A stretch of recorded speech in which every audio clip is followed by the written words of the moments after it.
Hope Ministries on another YouTube live broadcast. I Woohoo! mean, this is going to be a powerful one. I mean, the four life-changing beliefs, Yes. and we love to talk about beliefs. And our we're doing an Abounding Hope and Joy conference coming up April 28th, 29th here in Redding, California. And we're doing four main sessions together. And the first one is the power of beliefs. Surprise, surprise. And so, just in general, I mean, Wendy, why is it so important to talk about the power of beliefs and then specific beliefs? Well, I think because our beliefs are what attach faith to what we do. If we just do things, then we're not any different than non-Christians. What makes us different is that we actually have belief systems that cause what we do to have more power behind them and to access the unseen realm for it. Mm. I've been meditating a lot on Abraham lately. Been reading Romans chapter 4, which is just a gold mine of truth, and there's so many different things in there, but it specifically just talks about that Abraham didn't receive the promise based on works of a law, good Mhm. behavior. It says in verse 18, it says, uh, Abraham, against all hope, in hope, believed and became the father Wow. of a multitude according to the words spoken to him. Hmm. Yeah. Against all hope. I mean, that's where we differ from non-Christians is we believe that the things that are impossible in the natural are possible because of the promises of God. And we've got so many promises. Yeah, and that's where we begin our beliefs, where I can do all things. We got a cat back there. Yeah. I got a cat here, two in, dogs there. in our makeshift home studio, we have a lot of our furry friends. Yes, if you could only see. But when we think about uh, just when something happens, or just or a dream we want to get into, the first thing we do is we focus on the promises of God. The Mhm. second Peter 1:4 says we've been given exceedingly great and precious promises, Mhm. that through these we may participate in the divine nature and escape the corruption that's in the Yes. world through lust. So it's the key to get out of the negative, but more importantly, it's the key to get into the positive, which Peter calls the divine nature. I know. And what is the divine nature? It's a supernatural nature. God's constantly saying, Wendy, do you have faith in your divine nature? Because we're a partaker. So I think that's just something that we need to ask ourselves. I know we accepted Jesus as Savior by faith, but we also access the supernatural the same way The same way. by faith.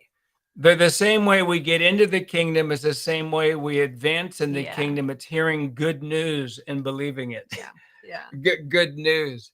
And so beliefs, again, the promises of God. I mean, Philippians has some great ones. 4:13, I can do all things through Hmm. Christ who strengthens me.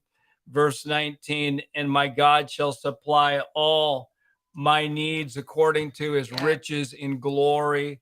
Uh, Philippians 1:6, that I'm confident of this very thing, that he has begun a good work, will complete it. Yeah. But one of the things I just want to say is we want to be aware of what we really believe. We don't believe what we want to believe until we've actually made it ours. It's not just an agreement that God's true. I always tell people what God told me. Unless your belief has changed your emotions, you don't believe it yet. So our belief should change our reaction to the circumstance. Yeah, that's so powerful because even going back to Romans 4, verse 21, it says, Abraham was strengthened in faith, giving glory to God, becoming fully convinced. Yeah. And so I love the fact it says strengthening. So it's not a condemnation No. thing if our beliefs haven't changed our emotions yet. It just gives us good information. It gives us good information, and that we are on this journey. And those of you who are a regular part of our Igniting Hope family and listen to our podcasts and read our books, etc., you realize this, that we're strengthening our faith. And just a side note, that it says Abraham strengthened his faith, giving glory to God. So his faith was strengthened not in self-analysis, not in analyzing how much faith he had, but in giving glory to God, focusing on the Lord, just magnifying him. And so his faith was strengthened till he got fully convinced. Yeah, that's right. It's all about how big is our God and what do we believe he'll do for us. Sometimes I've noticed it's easier to have faith he'll help someone else besides me, because we tend to disqualify ourselves. So don't disqualify yourself. And the other thing is, when in the Old Testament, when God said he gave the promised land to his people, they still had to take it city by city. Yes. And the promises of God, each promise is like a different city. So you don't just take the whole land or the whole biblical promises. You have to take it city by city and build and strengthen your faith for each promise. Yeah, I like that, because when we think of the cities, so to speak, in our lives, there's the city of physical health. There's the city of financial blessing. There's the city of kingdom advancing influence. There's the city of healthy family. There's the city of just miracles happening. Anointing. Favor. But what I like there is that as we increase the water level in one area of our faith, it's probably going to help it increase. It's going to seep over into these other areas. So it's not like we're going to have to start from zero in every area. But I do like the fact, wow, okay, what do I believe about this particular area of my life? Finances, health, influence, family. Because even between you and I, sometimes I'll have more faith for one city of our life. Yeah. And you'll have more faith in another area, which is great because then we strengthen each other. That's why it's so important to be a part of a body of believers, because different people within the body of believers, continuing to use this language, have conquered certain cities. And then we pull on them and they become that expression of Jesus about that area. Yeah, it's awesome. All right. So we could just talk about, just so many things about beliefs, but we want to share today 4 life-changing beliefs that have impacted our lives that we pull out regularly. Because the renewing the mind, it says in Romans 12, to be transformed by the renewing the mind. The renewing the mind isn't by osmosis, or just reading the Bible or going to church, which, those 2 things are important. But it's about, specific beliefs that I'm going to renew my mind in so I can see transformation in a certain area. So are you going to share the one that we used this morning? I don't know. I think we should. Okay. We use it a lot, but I don't think we've ever used it in such a minor way. Even though what you pulled it out for, I was getting a little, uptight about, and you pulled it out and it was like, Oh, yeah. All right. So one of our core beliefs, and I'll give some foundation before I share the specific example. One of our foundations beliefs is that even if the worst happens, I will be okay. Mhm. And we take that out of Daniel 3, where the three Hebrew children are the Nebuchadnezzar says, "Hey, unless you bow down to me, you're gonna get thrown into the furnace." And they say, we're not bound down, and our God is able to deliver us. But even if He doesn't, we're not bowing down. Yeah. Even if The worst if the worst happens. happens, we'll be okay. Yeah. Yeah, we got heaven. We got, Yeah. and so we've taken that belief, even if the worst happens, because once we face that, we look at situations within our lives and face what the worst thing that could Mhm. happen is. Uh, it's going to take the fear out of that, and then we can build our faith from there. And 85% of what we worry about in the negative never happens Mhm. anyway. So the chances of the worst happening is slim. But even if Yeah. it did, Yeah. We get through it. And what I've discovered is that if the sooner we catch that belief, the less stress we have in our life. Because as soon as, the event that happened this morning, as soon as you said that, it was like, oh, yeah, I'm wasting energy. I'm draining myself with, you know, stress that wasn't really needed. all right. So here's the situation with you. We we're having a cement being poured for a part of our patio in our backyard today. All right. So we have two dogs, Buddy and Daisy, and they live in the backyard. They're gated. They can't get out, Mhm.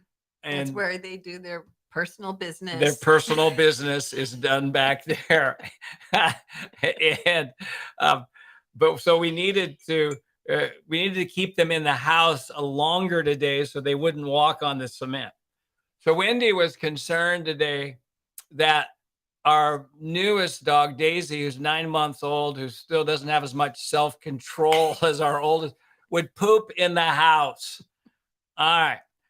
And so you were concerned about that. You want to Yeah. say? So I was like, okay, don't let her out of your sight or lock her up in a certain room. And, just getting stressed about how we're going to handle the dogs all day long because they can't go in the backyard until tomorrow. And so I said, Wendy, even if the worst happens and Daisy poops in the house, we'll be okay. We'll be okay. And it's just a fun little thing like that. Just It relieved your was. anxiety. It did. I mean, it was like, you're right. We can handle it. And, I'm always looking for ways to diffuse stress because I don't want to live a stress-filled life. I want to live in peace. So even something as simple as that, it was like, you're right. We can handle that. Good news is she didn't do it in the house. We had a creative solution. She did it outside. So just giving you guys updates. Yeah. Uh, you Everything's know, okay. yeah, it's okay. So that belief, even if the worst happens, I will be okay. I mean, obviously, Mhm. for big things in life, getting fired from a job, maybe, or let go from a Mhm. job, or just an adult child making poor decisions, and we're believing Mhm. we're believing for them to make right choices, Mhm. but we go, no, even if the worst happens with them, I will still be okay Yeah. because my life isn't dependent upon a certain set of circumstances in my life. Yeah. And just, being stressed isn't going to help the situation anyway. It just shortens your lifespan. And we tend to think that unless, at least for me in my family, being stressed and worried was proof that I loved you. And or it was proof that I cared about the situation. And Yeah. really, we need to get out of that culture that stress and worry is good. It doesn't do anything. And in fact, it means that we're not in faith. Yeah, and it's And we all battle stress. Yeah. And it's no condemnation for it. It's just, what is the goal? Yeah. What's the goal? And these beliefs will decrease stress. Yes. Yes, they That- do. that's a okay. Here's another one, Wendy. Uh, one of my favorite beliefs is I will thrive no matter what happens. Anybody who hangs out with me for any length of time is going to hear me say that frequently. I will Mhm. thrive no matter what happens. It's a powerful, life Yeah. changing belief. The Apostle Paul, I mean, Wendy, he must have gone to a name it and claim it and Yeah. blab it and grab it church because he said, we've Yeah. already quoted it, Philippians 4:13. I can do all things through Christ who strengthens me. And I mean, there's no limitation in Paul's Yeah. thinking. There's no limitation in what he thinks he can do. He thinks he can do anything. Yeah. Yeah. And the verses before that say, whether I'm abounding or abased, I've learned to be content. I've learned to be Yeah. inwardly successful. And again, he learned he wasn't Yeah. zapped with it. It was a process. And so basically, he's saying whether I'm a millionaire or in jail, I'll thrive no matter what happens. I will be content. I can do it. No matter what the situation, no matter what the government over me is, no matter what my economic state is, no matter what's happening with the people around me, I can thrive Yeah. no matter what happens. Yeah. And I think, just a little warning here, something that I had to deal with is sometimes I mistook my passivity for faith. Oh, It yikes. was like, well, I can't do anything about it anyway, so I'll just let it happen. And, there's a difference because faith is always visionary. It's not about pretending nothing's going on or shutting yourself down. It's actually visionary for that it won't last. If it's not good, he's not done. Mm, God's not done. So, just be very careful that you don't move into passivity and, what will be, because that's not faith. Faith actually sees something that you're excited about. absolutely, because Paul was a forward moving person. Paul was an adaptable person. And that's really what this belief is. I will thrive no matter what happens. It's basically saying I'm an adaptable person. Mhm. I don't need a certain set of circumstances to be happening in my life for me to thrive, for me to be effective, for me to move forward. Paul said, he said earlier in Philippians, one thing I do, forgetting those things that are Mhm. behind and reaching forward to Yeah. those things Yeah. It's that kind are of like ahead. the study they did on people who started out with no money and became millionaires, lost it all, and then became millionaires again, and sometimes two or three times. The point, when they did the study, they discovered that these people, they didn't believe they were wealthy because they had Mm, money. They believed they had money because they were wealthy. In other words, they believed that who and what they were created wealth. So therefore, they did not get all discouraged and give up when they lost all their wealth, because they believed, I can do it again because it's what I wow. am. It wasn't a fluke of nature. It wasn't, I won the lottery and I'll never have this money again. It was, I create wealth. And when we have that kind of prosperous soul, whatever happens to us, we can be like Joseph. Oh, you make me a slave, I'll just become the leader of all the slaves. Oh, you put me in jail, I'll just become the leader of all the prisoners, because what I am will always rise to the top and eventually change my circumstances. Wow. Well, we weren't going to add the beliefs. You kind of covered a bunch of what I Yeah. am will always rise to the surface and will change the circumstances. My, oh my. All right. Just for the sake of time, we could go off on all I of these. know. Let's do belief number 3. And it's this. It's one of our favorites. There is always a solution. Hmm. There is always a solution. You can get this from James 1:5. If any man lacks wisdom, let him ask of God, who gives generously uh, and without finding fault, and it will be given to him. basically in any area of their life, God gives us supernatural wisdom Mhm. concerning that Yeah. situation. He does. And it says in First Corinthians 10:13, no temptation, and some versions say no trial has come upon you except which is common to man, and God is faithful, who will not Mhm. allow you to be tempted beyond what you can bear, and with the temptation will provide the way of escape Yeah. that you may be able to bear up under it. So there's always a solution. No matter we can be Yeah. $1 million in debt today. There's always a solution. Yeah. Something could have just blown apart in your family. There's always a solution. There you could be facing national uncertainty. There's always a solution. For you to thrive. And one of the things that I've discovered is that if I try to find the solution before I'm convinced there is one, it's harder to hear God. It's just our brains are built that way. Yep. If our brain doesn't believe there's a solution, they won't look for one, and it's harder to hear the solution. So one of the things I like to do is I like to spend, if it's a really big issue, I'll spend a week, a month not praying for the solution, but declaring and strengthening my faith that there is one and that it's coming to me and that Powerful. that God's Powerful. going to be able to get me to hear it, because sometimes my belief system is, yeah, there's probably a solution, but I'm spiritually deaf, Or we're you know. incapable of implementing it. Yeah. So, we have to actually set ourselves up to receive the solution too. Yeah, and it's because the belief that there is no solution to a problem is a bigger problem than the Yeah. problem. Let me say that again. The belief that there is no solution to a problem is a bigger problem than the problem. And the whole thing you've studied on the brain, that if the brain doesn't believe there's a solution, It won't look. it won't look. But Yeah. once the brain believes, because you love to study the brain, Yep. I mean, that's one of your hobbies.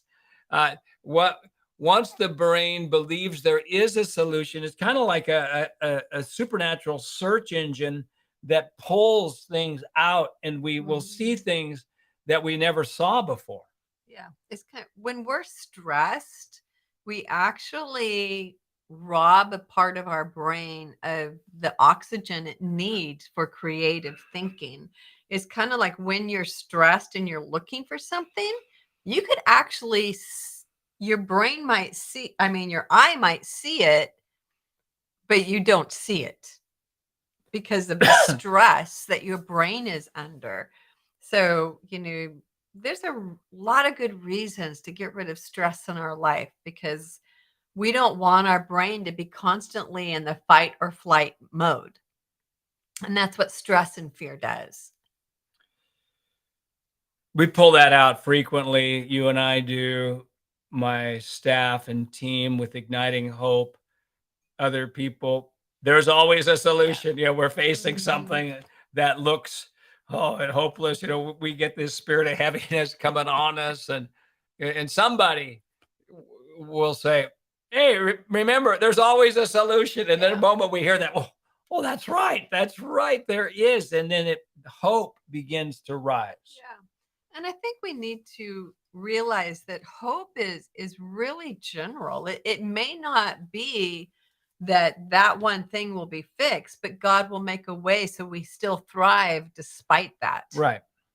And that's what we need to remember. Even if we've lost a battle, we've lost a loved one, or we lost a lot of money, we don't stop hoping just because that died. Our hope is in the fact that God is still going to give me a life and a plan and a future, that He's going to heal me. There's hope in some way that I can go on. Love it. Let's give the fourth. It's this is I am a great decision maker. Life-changing belief number 4 is I am a great decision maker. And again, I want to just say this because the nature of faith is to believe something higher than what we feel and have Mhm. experienced. That's what faith is. So, even in this area, maybe someone said, "Wow, I can't say I'm a great decision maker because I have a history of non-great Mhm. decision makers. So I'm not going to say I'm a great decision maker until I see great decision making in my experience." What would you say about that, Wendy? Well, good luck with that. You'd say good luck with that? Yeah, if you want to change your future experience, you have to stop making the past the god of your future. Whoa.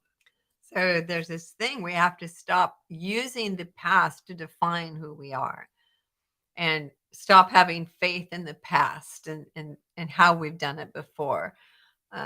And finding out some of the lies that make us believe, I think a lot of Christians, they're just so afraid of not doing it right. And one I Yeah. discovered my lie is that if I make the wrong decision, God won't know what to do. You have a little Yeah, God. I had such a little God that making even, small decisions was a big thing. But I was able to relax when I realized, oh, I just need to make God bigger than my mistakes. And there's something about being at peace and not afraid that actually helps us make good decisions, because it's hard to make a good decision when you're in fear and when you're stressed. It all comes down to your brain again. And I mean, the stress about decisions, the anxiety about a decision is a bigger problem than a decision. Yeah. I wrote a book called Fully Convinced: The Art of Mhm. Decision Making, and we go into that in depth in this. But it's really so powerful to have a healthy process of making decisions. Yeah. Obviously, the word being the foundation, having good people in Mhm. our lives, knowing when not to make a decision. Yeah, that's kind of an important one. That's an important There's certain one. times, yep, I'm not emotionally healthy enough to make a good decision Yeah. right now. Looking for the God stories, the unusual coincidences, prophetic words, dreams, and then deciding and attaching faith. And just realizing, but I believe one of the core things of being making good decisions is the belief that I am a good decision Mhm. maker. And even in declarations, and I make powerful decisions. My decisions leave a long lasting legacy for my family and for everything Mhm. that I touch. God supernaturally is leading me away from wrong choices within my Yeah. life, and building up a belief system, strengthening our faith in the area of decisions is so It powerful. is. It is just so necessary to have that good foundation. So we've talked today, Wendy, about 4 life-changing beliefs. Let's see if we can remember them. Number 1, and if you came on, if you weren't able to be with us in the beginning and you didn't hear us talk about number 1, even if the worst happens, I will be okay. I Mhm. suggest you go back into the broadcast, and we told a very personal story today of something where we had the privilege of applying that truth. Yeah. And then number 2 is I will thrive no matter what happens. Uh, Number 3 is there is always a Solution. solution. And then number 4 is I am a great decision maker.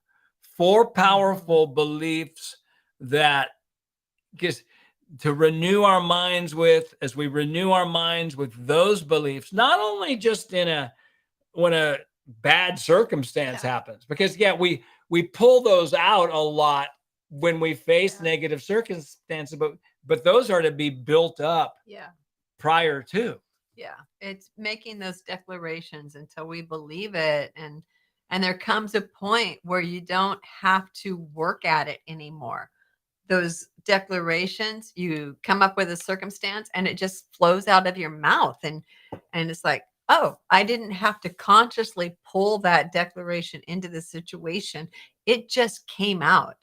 I just Yeah. fully believed it. Yeah. Out of the abundance of the heart, the mouth speaks. Yeah. Boom. It comes. It's the goal is that it's going to instantaneously come out. Yeah. Not 4 hours later. Oops. Or four Yeah. 4 weeks later. Oh Yeah. yeah. And again, it's a But process. we still celebrate that it came out. We celebrate that it came out. Our old nature, it didn't come out ever. Yep. Any final words on these today, Wendy, on the 4 life-changing beliefs and just the whole topic of the power of beliefs? Yeah, I think just prophetically, I feel like there's somebody who is struggling with something, and I feel like the word is, I feel like God wants you to just make this a declaration. This will pass. Mm, I don't know what it is that you're going through, but you need to remind yourself this isn't your life now. This wow. will pass. Yeah, and it's I'm so glad it doesn't say in the Bible it came to stay. It says it came to pass. It came to pass. Wow. I love this. Lynn put in the chat, Hebrews 6:9. Though we speak in this way, yet in your case, beloved, we feel sure of better things that belong to salvation. Ooh, that's good. That's such a great verse, Lynn. Thank Wow, you so thank much for you. sharing that. Things, though we speak in this way, yet in your case, beloved, we feel sure of better things that belong to salvation. Yes. So we just speak that over each one listening, that we are sure there are better things coming. And thank you so much for watching. If you're new to Igniting Hope Ministries, you can find us. You found us here on YouTube. If you're watching this on Facebook, we'd love for you to go to our YouTube channel and subscribe. We're really seeking to build up powerful content to just ignite people's hope. And also, you can find us at ignitinghope.com. If you're not signed up for our newsletter and you would like to receive our weekly blog and podcast every Monday, you can sign up there. And you can go to ignitinghopeacademy.com, ignitinghopeacademy.com, Wendy, for courses, for our negativity fast. You have Feasting on the Spirit in there. We have so much content.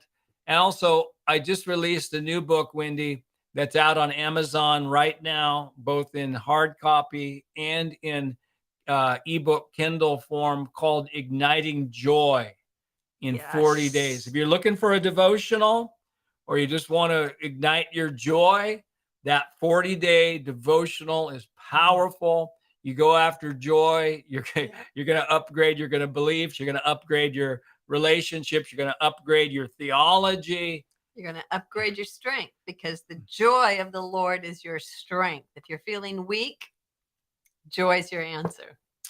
Wendy, thank you so much for joining us. We always love having you with us. All right, everybody.